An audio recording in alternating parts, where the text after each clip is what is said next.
It's pretty well known to doctors that the most successful treatment for obesity is surgery, and specifically the gastric bypass operation. But here's something the medical world is just realizing, that the gastric bypass operation has other, even more dramatic effects. It can force type 2 diabetes into almost instant remission, and it appears to reduce the risk of cancer. Surgeons have been performing bariatric or weight loss operations since the 1950s, but they're much safer than they used to be. They're typically done laparoscopically now, so doctors use tiny surgical tools and video cameras instead of making big, deep incisions. Despite the increase in obesity, only a small number of people have had the gastric bypass operation, and we met some of them, people who were once morbidly obese. Here's Tony Seidman before gastric bypass surgery. My surgery was April 23rd, 07, and I've lost 140 pounds. Here's Janet Roback before. I'm 8 months out, and I've lost 91 pounds. And here's Travis Goodboo. It's been about 7 months, and I've lost about 260 pounds. Wow. Dr. Neil Hutcher from Richmond, Virginia, has performed more than 3,000 bypass surgeries. How many people gain the weight back? You know, I think when you're dealing with a incurable disease that kills many people, if you have an 85 to 90% success rate, that's pretty darn good. Is that what you have? Yeah, yeah. There's no diet, no exercise regimen, no pill with a success rate like that. These patients lose a ton of weight and keep it off. Here's how Dr. Hutcher does the surgery. First, he sections off a small pouch of the upper part of the stomach. Then he attaches it to the lower part of the small intestine, bypassing most of the stomach, so that there's not a lot of room for food. I want to ask you a question about the safety of this operation, Okay.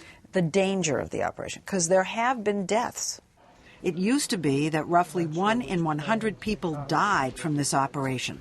Hutcher says it's now about 1 in 1,000, which makes it less deadly than most major surgeries. It's less than gallbladder surgery. It's less than, it's about 1/10 of cardiac surgery. It's safer because of new surgical techniques, which have also made it more effective. For instance, they can make the stomach pouch smaller than they used to. Even if I wanted to eat a whole cheesecake, my stomach is very tiny.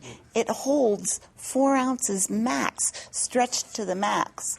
And that's not even one piece of cheesecake. A big reason the operation works is because it seems to suppress appetite.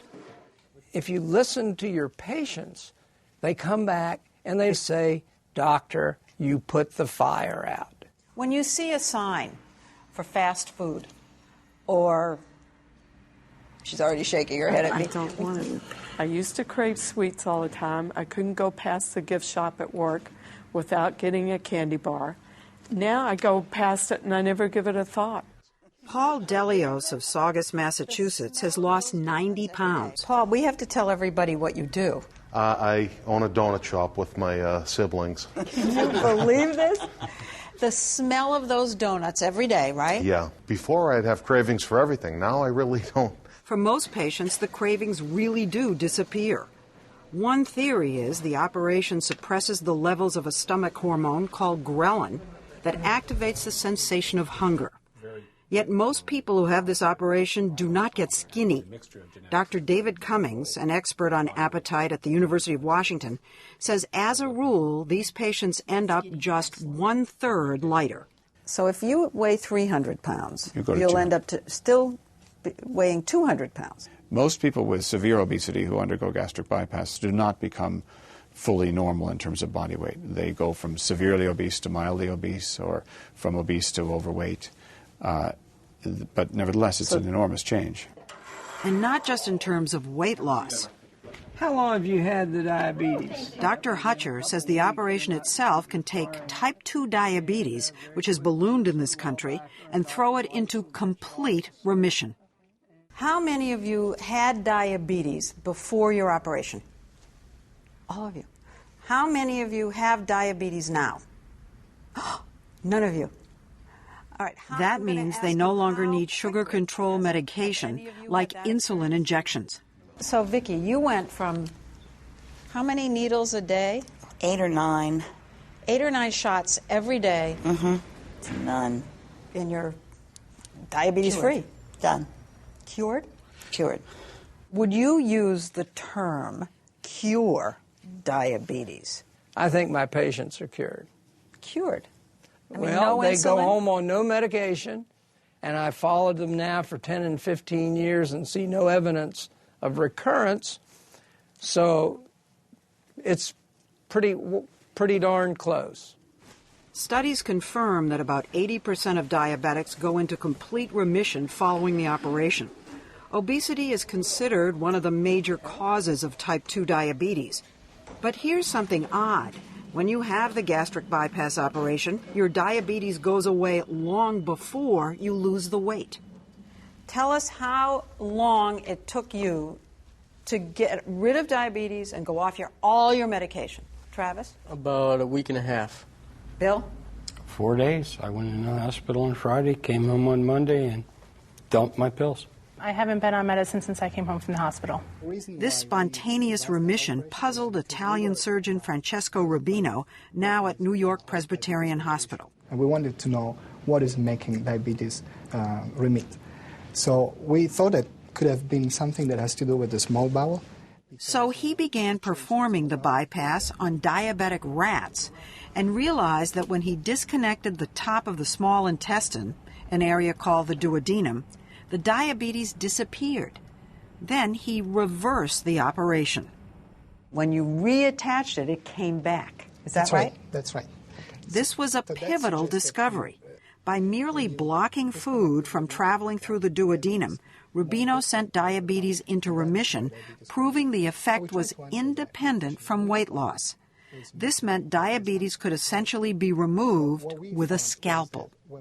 Now, have you done this operation on humans? Yes.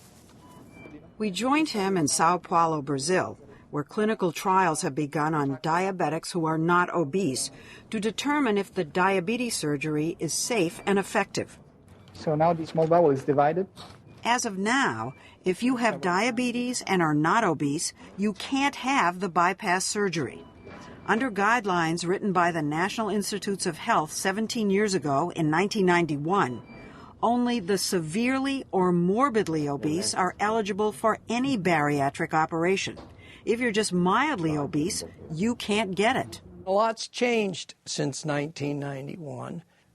I would like to see them change their guidelines, especially for the diabetics. I think we have clear-cut evidence that we can do terrific things for diabetes. The NIH told us there's no plan to revise the guidelines, but they are currently examining the benefits and risks of bypass surgery. For instance, I've seen some studies that say that suicide rates go up among patients who have this operation. Now, why would that be? We're not sure. A lot of our patients are very depressed. When you lose weight, there's a period of euphoria, and then there's a period of realization that maybe my depression wasn't related to pounds. But meantime, the positive side effects continue to accumulate, like sleep apnea. Sleep apnea is one of the silent killers. That's where at night you literally suffocate. You stop breathing. How many of you had sleep apnea? Wow. Okay, how many of you have sleep apnea now? None of you? It just went away? That's because of the weight loss.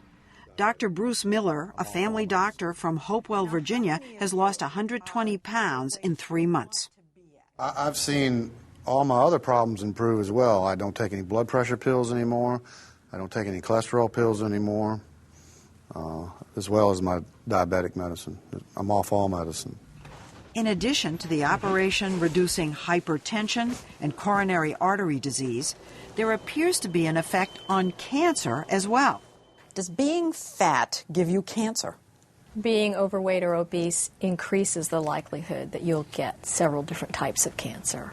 Dr. Eugenia Cal, an epidemiologist at the American Cancer Society, has been studying the link between cancer and obesity. And what kinds of cancer? Breast cancer, colon cancer, endometrial cancer, kidney cancer, cancer of the esophagus, pancreatic cancer, liver cancer. I should have said what cancers aren't affected by obesity. There are very few that aren't affected, yes. So have you been able to calculate how many people die every year of obesity-related cancers? We have, and our estimate is that about 100,000 individuals in the U.S. every year die of cancer because of their weight. So if you lose weight, you're fending off cancer. Well, that is, and has been up until now, sort of the piece of evidence that hasn't been in place. People don't really lose weight in this country. They lose it and gain it right back. They lose it, they gain it back. But now researchers are studying people who've had bypass surgery because they tend to keep the weight off. And in those populations, very interestingly, the overall cancer risk is greatly reduced, cut in half. Cut in half? Cut in half, yes. The number of people having weight loss operations grows every year, but it's still a small number compared to the millions who are eligible for the surgery and the many more who could benefit. So what % of the people who are eligible for this operation, actually eligible, get it? Actually, less than 1%. And how many had the operation About this year? 200,000. So it's 1%.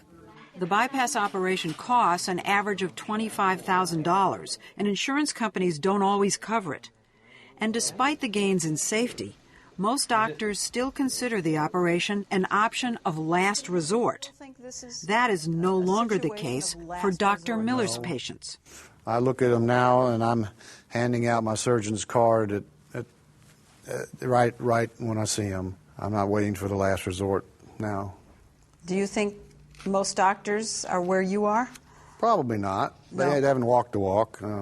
Say if you're used to a lifestyle of eating, eating makes you comfortable. You're sad, you're mad, whatever the case may be, you eat. Travis Goodboo was just 26 years old. Heavy his whole life, he got the operation in July to change his weight. It ended up changing his health and the way he lives his life. For me, I think I was addicted to food. Yeah. I love to eat, I love to cook, I love everything about food. Now, I love moving. I'm kind of addicted to life.